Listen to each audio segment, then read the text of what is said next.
World War III declared. Russia makes the move. Hello, guys. Today we're talking about something far more important than your morning coffee, your commute to work, or even what you had planned for breakfast. Because just a few hours ago, something happened that could change the world forever. Russia has officially declared World War III. Yes, you heard me correctly. This is not a drill, this is not clickbait, and this is not the plot of some Hollywood movie. This is real, and it is happening right now as we speak. It was 7:42 a.m. Moscow time when Russian state television suddenly interrupted its regular programming. There was no upbeat music, no fancy graphics, and no smiling news anchors. Instead, the screen faded to black for a moment, and then the Russian flag appeared in full color. Beneath it, large, bold letters spelled out the chilling message, "State of War declared." Moments later, the announcement began. It was short, direct, and left no room for misunderstanding. Russia was now in what it called a state of total war, with NATO citing what it claimed were repeated acts of aggression along its borders.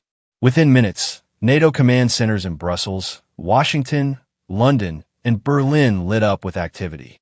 Military phone lines began ringing non-stop, encrypted communications channels were activated, and high-ranking defense officials rushed into emergency meetings. At the same time, fresh satellite images confirmed what many feared.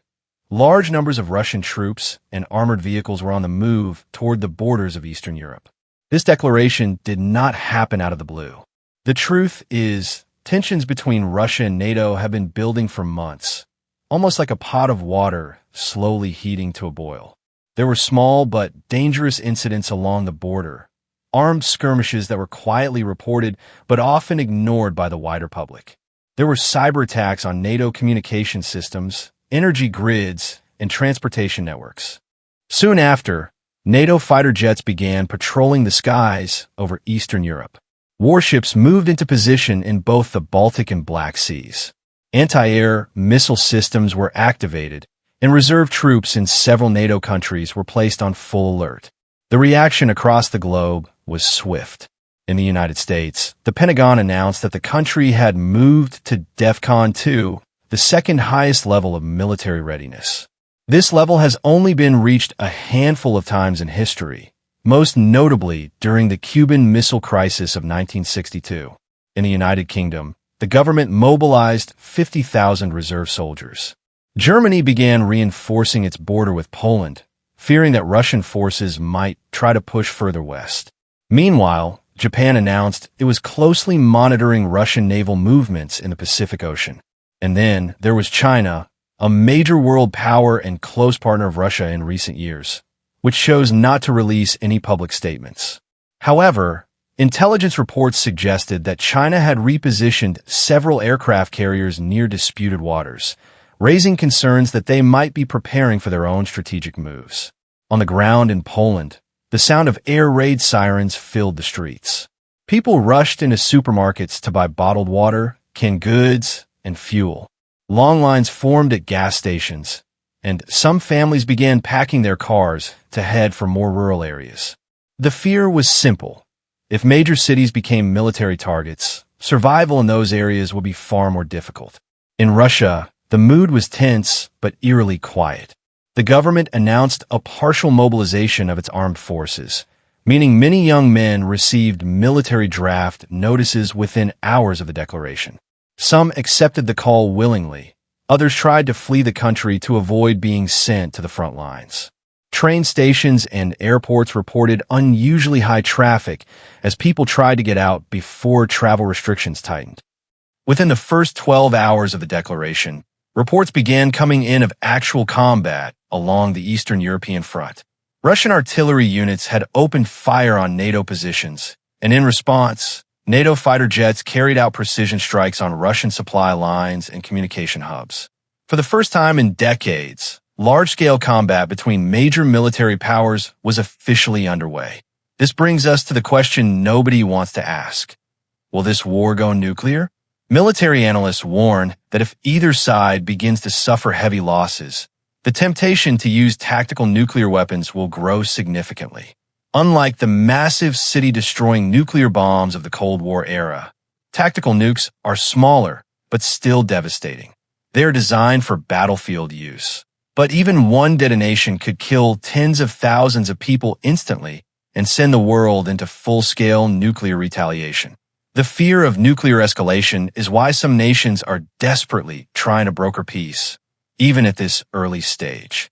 Neutral countries like Switzerland, Austria, and Qatar have offered to host emergency peace talks, but so far, neither Russia nor NATO has agreed to participate. Economically, the impact has been brutal.